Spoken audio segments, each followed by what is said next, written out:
today I am going to create a seamless transition into her natural. She's about a level 5, but we're gonna carry that balayage look up higher without using foils today, and we're gonna be able to get that same gradation and neutral look.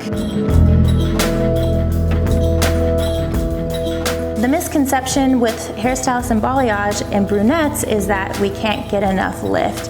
And what about all the warm tones? I have some really easy tips for that. I am feathering up into the brown, and then I am saturating through that line of demarcation. When you saturate, you're gonna get a little bit more lift, but when you want to feather, you want to be able to lay a significant amount of product on. It's just not going to penetrate through. I just love this. This is so awesome. Yay!